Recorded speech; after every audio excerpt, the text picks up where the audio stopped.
আমাদের মহিলাদের কিন্তু একটা ভালো স্বভাব আছে, জানেন তো, আমরা খুব পরনিন্দা পরচর্চা করতে ভালোবাসি। এটা কিন্তু আমাদের বদনাম।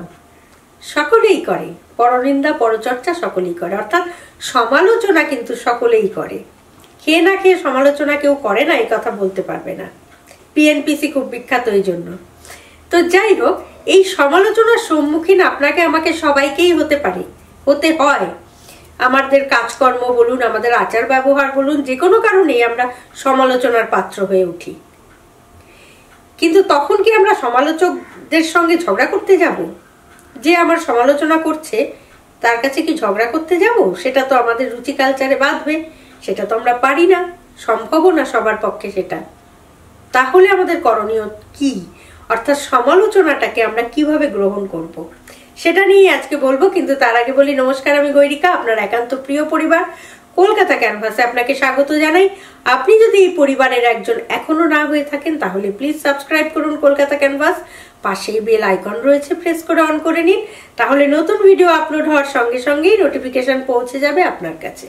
এবার বলি সমালোচনাকে আমরা কিভাবে গ্রহণ করব।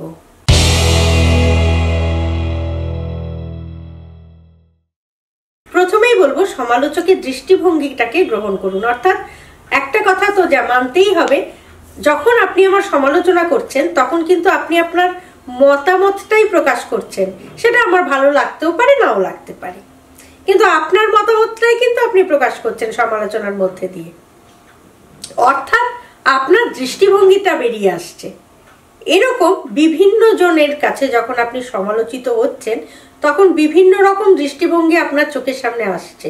এই বিভিন্ন ধরনের দৃষ্টিভঙ্গিটাকে আপনি আপনার মাথার মধ্যে রাখুন, অভিজ্ঞতা হিসেবে নিন যে এরকম বিভিন্ন ধরনের মানুষও হয়, এরকম ভাবেও মানুষ ভাবতে পারে।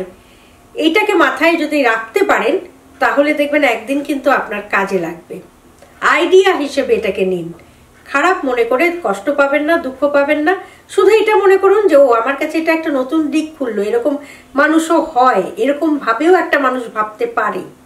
তাহলেই দেখবেন অনেকটা সহজ হয়ে গেছে ব্যাপারটা।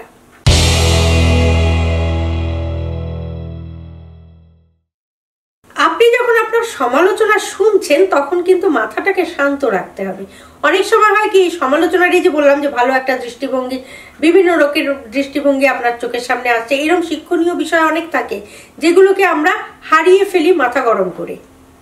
সেই জন্য সমালোচনা যখন শুনবেন তখন মাথাটা ঠান্ডা রাখতে হবে। যাদের একটু মাথা গরমের সমস্যা রয়েছে তাদেরকে বললেও ঠান্ডা রাখতে পারে না, কিন্তু চেষ্টা করতে হবে যাতে মাথাটা ঠান্ডা থাকে। সে কি বলছে সেটা বুঝতে হবে, চেষ্টা করুন মাথা ঠান্ডা করে তাকে বোঝানো যে না, আপনার দৃষ্টিভঙ্গি ঠিক নয় বা আপনার যুক্তিটা ঠিক নয়, আমি এটা নই। এবারে তাতে যদি সে বুঝতে না চায় তাহলে ছেড়ে দিন, সেই জায়গাটা থেকে সরে আসুন, এড়িয়ে যান বিষয়টা। কোনো রকম ভাবে মাথা গরম করা চলবে না।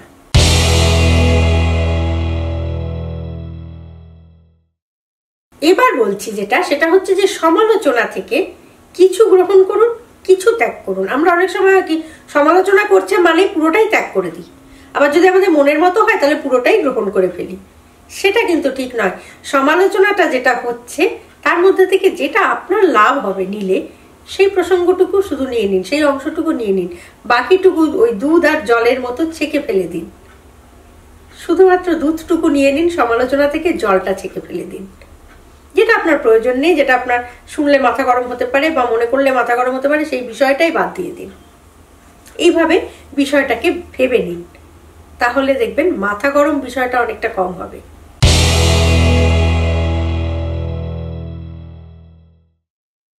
সমালোচনাটাকে ইতিবাচক হিসেবে নিন। অর্থাৎ যখন সমালোচনা হচ্ছে তার মানে সেটা বাজে, সেটাকে, এই ধারণাটা আমাদের রয়েছে সমালোচনা করা মানেই মানুষটা বাজে, তা কিন্তু নয়। সমালোচনা যখনই হচ্ছে আপনি তখন এটা ভাবুন যে কেন সমালোচনা করছে। ধরুন আপনার বস আপনার সমালোচনা করলো, কেন করছে, কোথায় খামতি রয়েছে, সেই খামতিটাকে ঠিক করার চেষ্টা করুন। তাতে কিন্তু আপনার উন্নতিই হবে, অবনতি হবে না। এইভাবে বিষয়টাকে ভাবুন, অর্থাৎ পজিটিভ ভাবে বিষয়টাকে নিন যে কেন আমার সমালোচনা হচ্ছে, আচ্ছা তাহলে সেটাকে তো আমি ইচ্ছা করলেই ঠিক করতে পারি। তার মানে আপনার ভেতরের যদি কোনো গলতি থেকেও থাকে, কারোর চোখে পড়েও থাকে, সেই গলতিটা কিন্তু ওই সমালোচনার মাধ্যমে আপনি ঠিক করে নেওয়ার সুযোগ পাচ্ছেন। মনে করুন আপনার জীবনে একটা সুযোগ এলো, লাস্ট পয়েন্ট যেটা বলবো, নিজের প্রতি সৎ থাকতে হবে। অর্থাৎ সমালোচনা যখন হচ্ছে তখন সেটাকে ঝেড়ে ফেলে দেওয়াও চলবে না, পুরোটা গ্রহণেরও দরকার নেই। যখন সমালোচনা হচ্ছে আপনাকে তখন মাথা ঠান্ডা করে ভাবতে হবে যে এইটা কি আদৌ আপনি এই কাজটি করেছেন, বা এই সমালোচনাটার কি আপনি আদৌ যোগ্য, বা এটাই কি আপনার প্রাপ্য ছিল। এবার আপনি মাথা ঠান্ডা করে বিষয়টা শুনে নিলেন, তারপর আপনি বিশ্লেষণ করুন নিজের সঙ্গে। বিশ্লেষণের সময় কিন্তু নিজেকে সৎ থাকতে হবে। তখন কিন্তু নিজের পক্ষপাতিত্ব করলে চলবে না। নিজের মনে নিজে ভাবুন যে হ্যাঁ, এই কাজটা আমি এই কারণে করেছিলাম, সেটা আমার ঠিক হয়নি, ঠিকই বলেছে, তাহলে সেটাকে ঠিক করে নিন। আর যদি মনে হয় যে না, ও যেটা বললো আমি তো সেভাবে ভাবিনি বিষয়টা, আমি তো অন্যরকম ভেবেছিলাম, তাহলে ছেড়ে দিন, বাদ দিন, সেটা নিয়ে ভাববেনই না।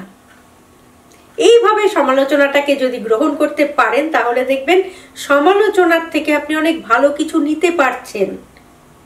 তাতে আপনার রাগ হবে না যে এই লোকটা আমার খালি সমালোচনা করে।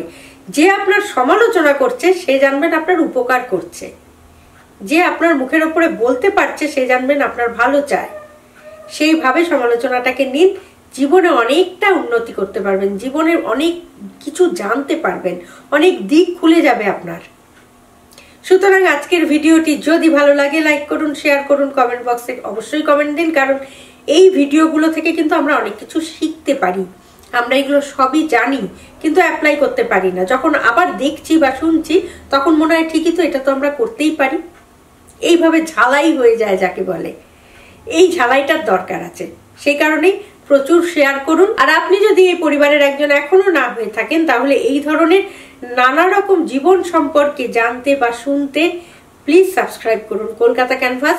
পাশেই বেল আইকন রয়েছে, প্রেস করে অন করে নিন, তাহলে নতুন ভিডিও আপলোড হওয়ার সঙ্গে সঙ্গেই নোটিফিকেশন পৌঁছে যাবে আপনার কাছে। ভালো থাকুন, সুস্থ থাকুন এবং নিজেকে জীবনের সমালোচনার হাত থেকে রক্ষা করতে, বা সমালোচনার হাত থেকে আমরা রক্ষা করতে পারি না নিজেদের, সমালোচনাটাকে ভালোভাবে সহজভাবে গ্রহণ করবার জন্য এই ভিডিওটি অবশ্যই দেখুন।